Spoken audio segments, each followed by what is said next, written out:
Yo creo que eso sí es importante, e incluso probablemente con el gobierno que venga, que no sabemos de quién va a ser, puede ser de la coalición que está gobernando actualmente, o puede ser del Frente Amplio, pero estos aspectos básicos uno piensa que no deberían cambiar.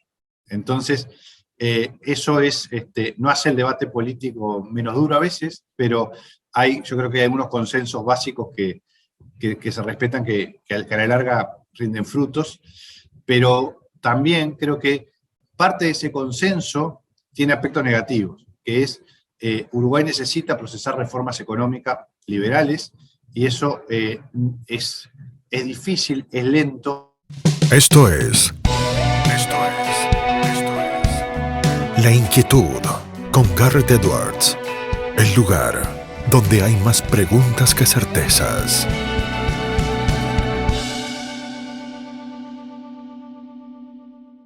Damos vuelta de página aquí en La Inquietud por CNN Radio Rosario. Enorme honor, placer y privilegio. Él es economista, es presidente del Centro de Estudios para el Desarrollo en Uruguay, el país vecino del otro lado del río. Es profesor de Economía y Sociedad Uruguaya en la Universidad Ort. Es columnista del País de Uruguay, el diario más prestigioso del Uruguay. Fue asesor principal del Ministerio de Economía de Uruguay. Y es además un amigo, es Hernán Bonilla, quien está del otro lado. Hernán, ¿cómo estás? Gartebas te saluda. ¿Qué tal, Garrett? Un gusto conversar contigo y estar en el programa. Un placer tenerte aquí con nosotros, Hernán. Hace mucho que no charlábamos, lo hemos hecho en otros ciclos. Hace mucho también que no nos vemos en persona, pero siempre es un gusto poder tratar de entender un poco más qué pasa en el país vecino del Uruguay, qué pasa del otro lado, ya con un Lacalle Pou que lleva una parte muy importante de su mandato transitada. ¿Cuál es el análisis que vas haciendo de Uruguay con la foto, con la postal de julio de 2022? Bien, creo que estamos en la etapa de ya post pandemia, digámoslo así, aunque uno nunca sabe bien si puede surgir alguna novedad con este tema, pero en lo que estamos viendo es en una etapa de superación de la pandemia, no solo en términos sanitarios, sino en términos también económicos, en términos de algunos datos relevantes para la economía y para la gente al final, que creo que se basan en algunos pilares que quizá vale la pena resaltar. Uno, yo creo que es la decisión del presidente desde el mismo momento en que surgieron los primeros casos en Uruguay. El gobierno de Lacalle Pou asume como presidente el 1 de marzo del 2020 y la emergencia sanitaria se declara el 13 de marzo, o sea, 2 semanas después de que se asumió el gobierno, se declaró la emergencia sanitaria y empezó el tema de la pandemia.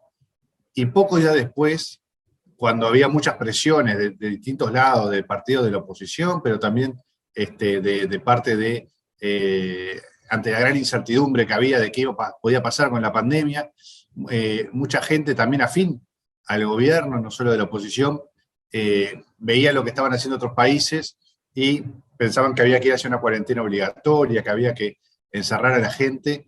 Y Lacalle Pou, yo creo que ahí tuvo una decisión clave y muy valiente en ese momento de decir que no se iba a encerrar a la gente. Pocos se animaron a hacer eso en ese momento, Hernán, en el mundo.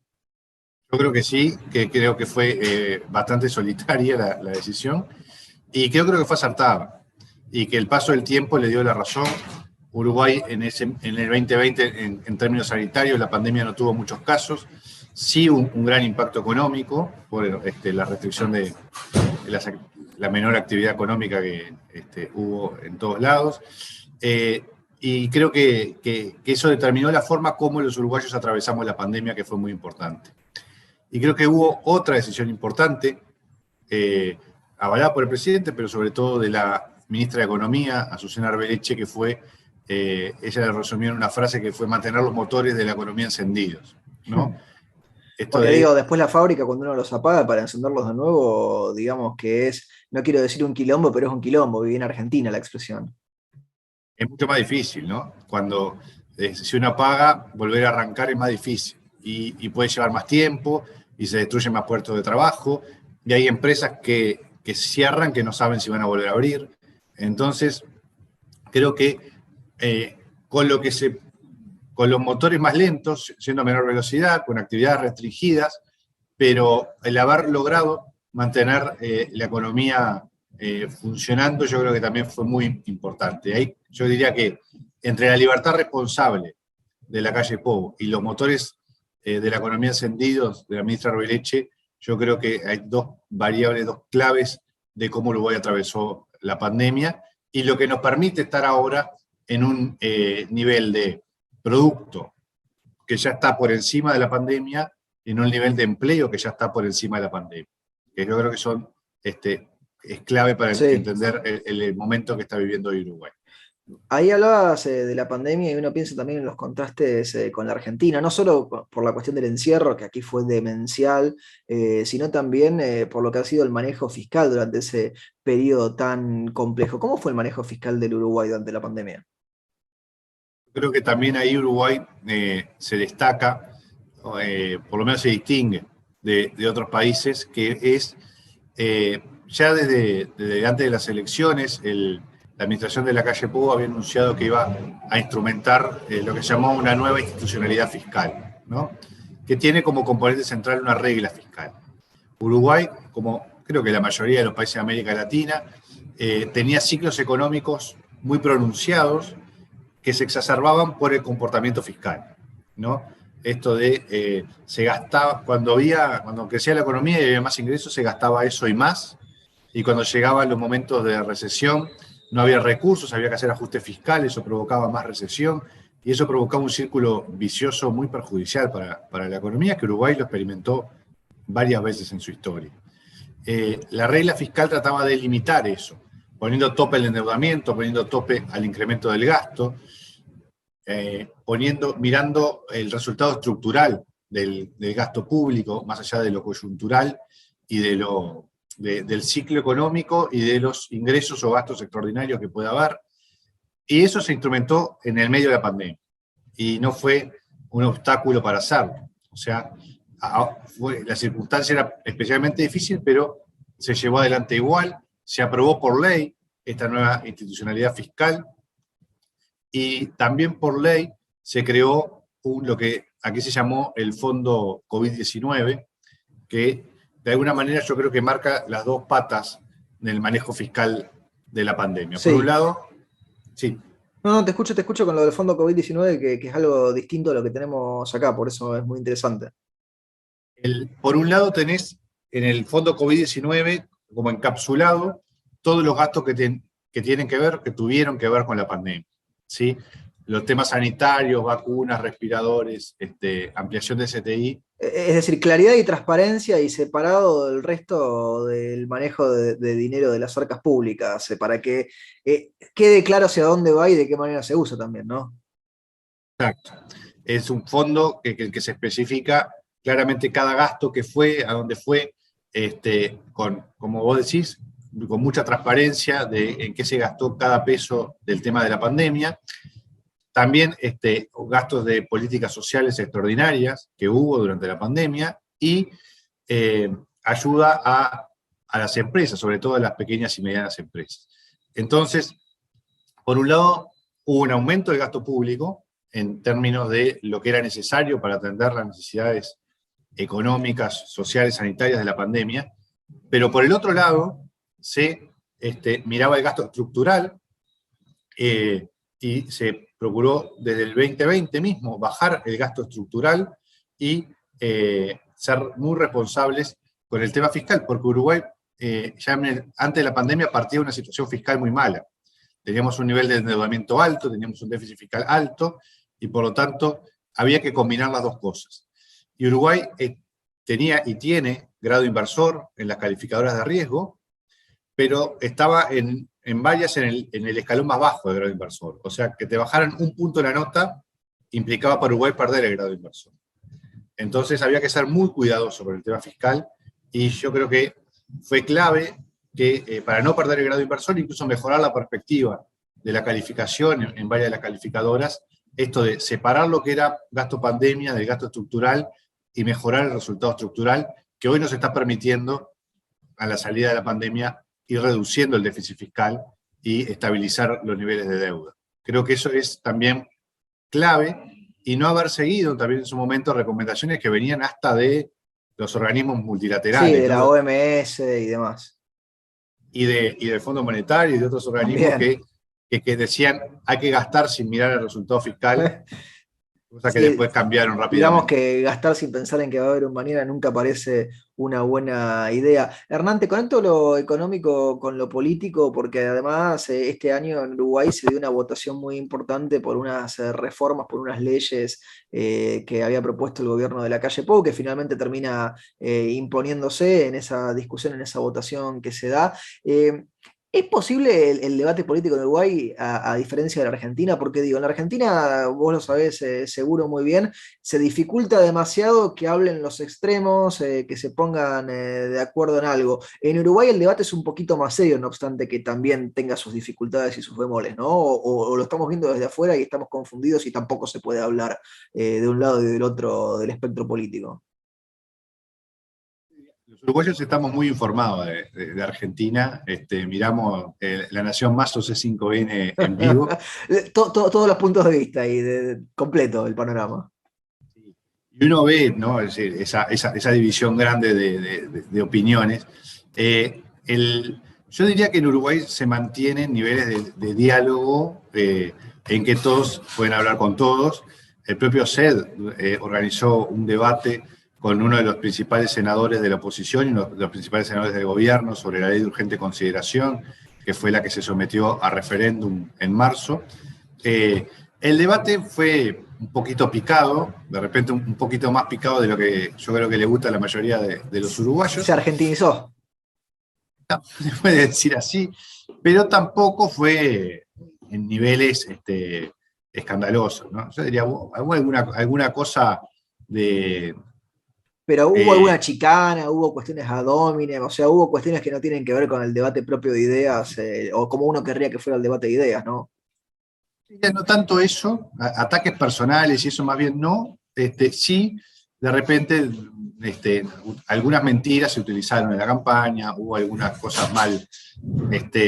No fue un debate con toda la altura que uno quisiera. Pero no hubo, tampoco hubo nada grave. Fue un debate, en términos generales, civilizado, y se votó y la mayoría de la gente resolvió mantener un paquete legislativo que para el gobierno era muy importante, porque allí había temas, lo que hablábamos recién, por ejemplo, la regla fiscal estaba en esta ley de urgente consideración, pero también había temas de seguridad, había temas de reforma en el gobierno de la educación. Era una ley realmente muy, muy amplia, que tenía muchos temas y que en buena medida estaba parte de las iniciativas más relevantes del gobierno en esa ley. Entonces, que la gente de alguna manera haya ratificado la confianza en el gobierno, porque en definitiva actuó como una elección de mitad de término. Claro. Es muy importante en un momento en que casi todos los gobiernos que tenían elecciones después de la pandemia los perdían, ¿no? Creo que eso fue una muy buena noticia para el gobierno.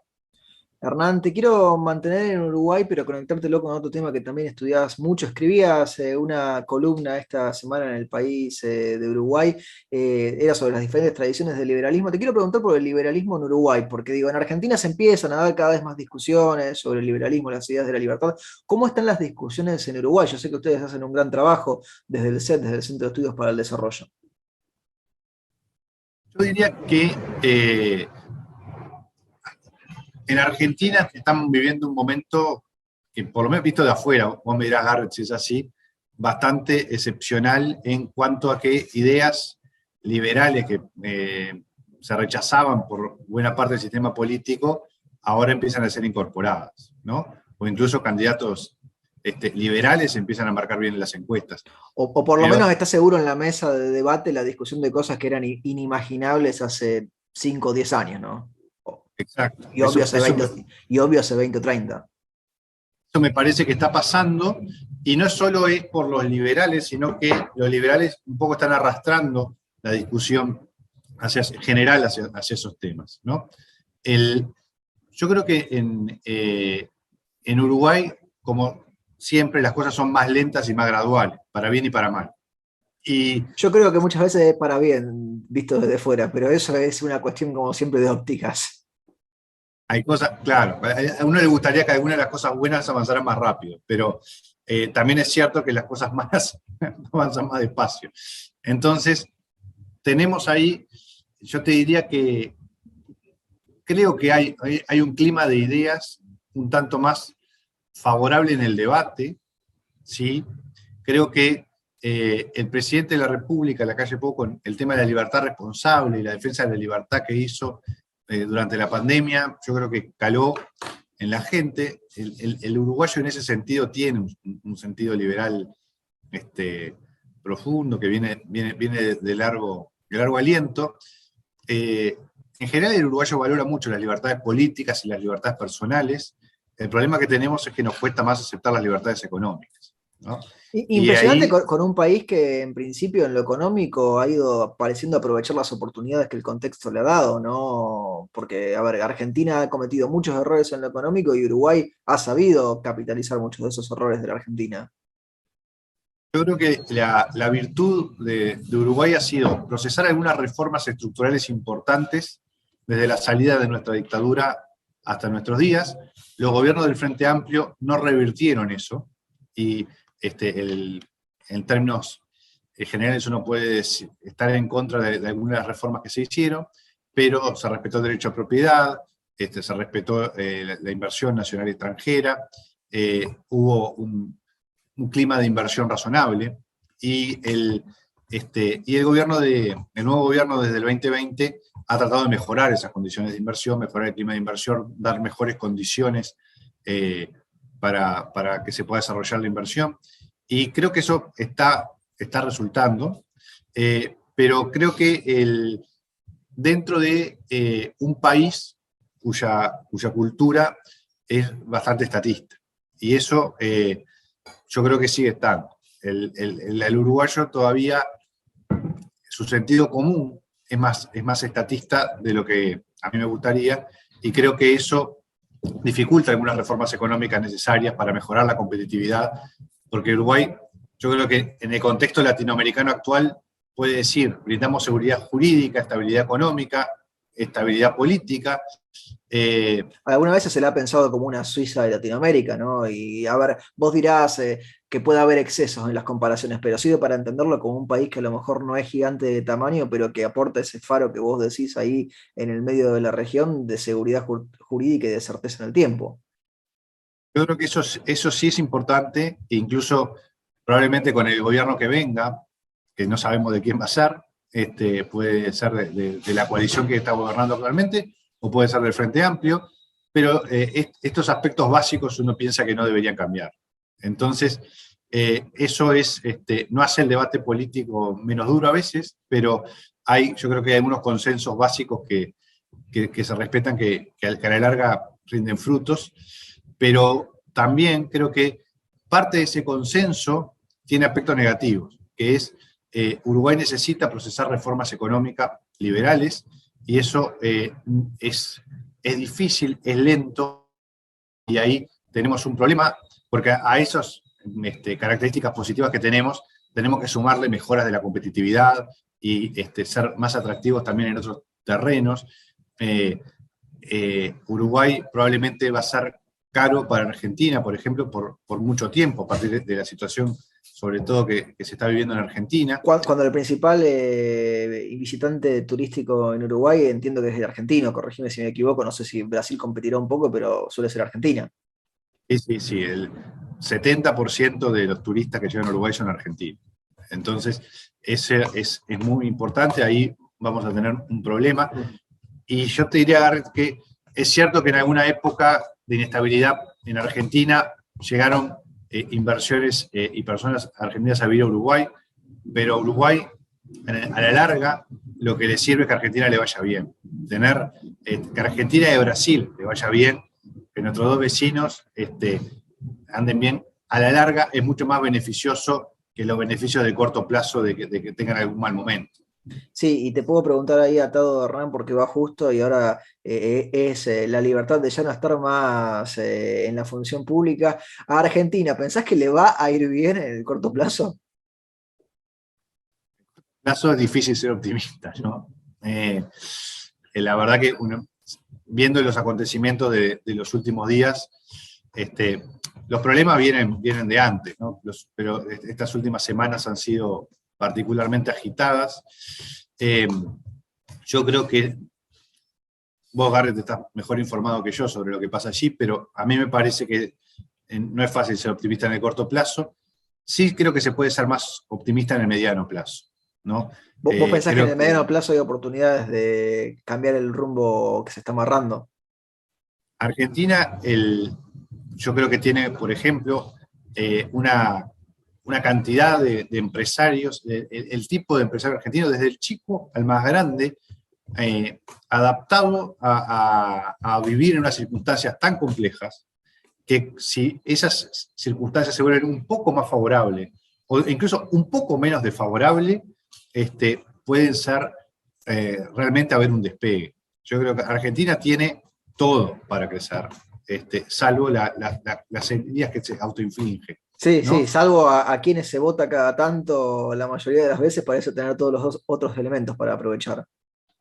Tiene, todo, tiene las condiciones que tuvo para ser uno de los países más ricos del mundo en su momento. Realmente es un país extraordinario.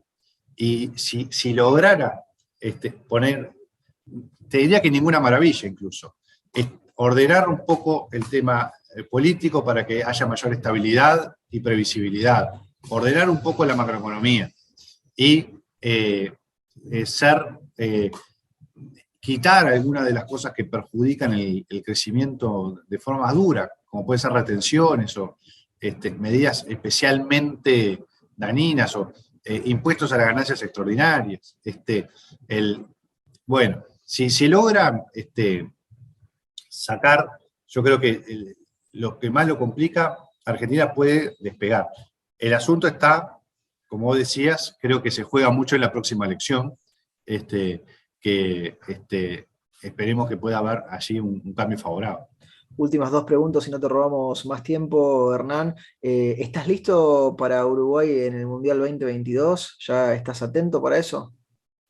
Estamos atentos a que el tema futbolero se sigue mucho con mucha pasión. Acá ya está, tenemos programas de fútbol y no, siguiendo mucho el Mundial. Hay buenas expectativas con el equipo. Vos pensás que acá si a Argentina le va bien no importa la economía, no sé si en Uruguay es tanto así, que si a Uruguay le va bien no importa nada de la política. Creo que no es tan así, pero sí se generan momentos de euforia. Yo recuerdo en el Mundial de Sudáfrica que Uruguay llegó a la semifinal del Mundial, se vivió un momento de gran euforia. La gente sigue mucho, incluso gente que no es de seguir el fútbol a su cuadro todos los fines de semana se engancha mucho. Sí, el Mundial ocupa mucha atención, ya la está ocupando, y va a ser en noviembre un momento en que los demás temas van a ceder paso al fútbol, sin duda. Porque Bonilla es de Nacional o de Peñarol. Ahí estamos. De Peñarol Antinacional. Perfecto. La última pregunta, Hernán, se la hacemos absolutamente a todos nuestros entrevistados, porque el programa se llama La Inquietud y el nombre es un juego de palabras. ¿Qué inquieta a Hernán Bonilla? Una pregunta muy amplia. Yo creo que me voy a ir para un tema más de largo plazo. Yo creo que tenemos un problema que a mí me inquieta y en buena medida es el trabajo que intentamos hacer desde el CED y las cosas que escribo, como la columna que vos mencionabas en El País, de lo que cuesta entender algunas cosas esenciales para que una sociedad funcione. El tema de, bueno, ¿qué es un verdadero Estado de Derecho? ¿Por qué es importante que esas libertades se preserven? ¿Por qué algunas acciones, por más bien intencionadas que se quieran hacer desde el Estado, coartando iniciativa privada, tienen efectos nocivos.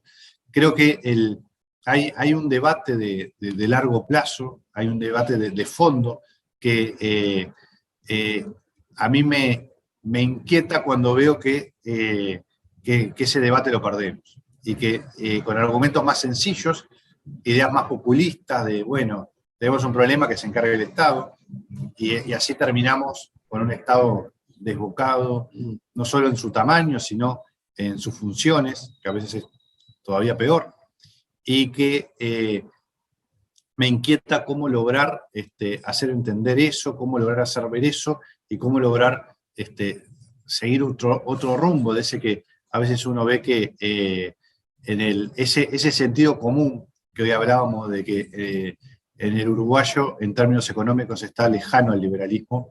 Me inquieta mucho cómo lograr influir en eso y lograr que avancemos hacia lo que yo por lo menos entiendo que es el sentido correcto. Hernán, te agradecemos muchísimo el tiempo que te has tomado para charlar con nosotros y con nuestra audiencia y te mandamos un fuerte, fuerte abrazo. Muchas gracias, Edward. Un gusto hablar contigo y a las órdenes. Lo teníamos Hernán Bonilla aquí en La Inquietud por CNN Radio Rosario. Esto fue La Inquietud con Garrett Edwards. Síguenos en redes sociales y en www.edwards.com.ar.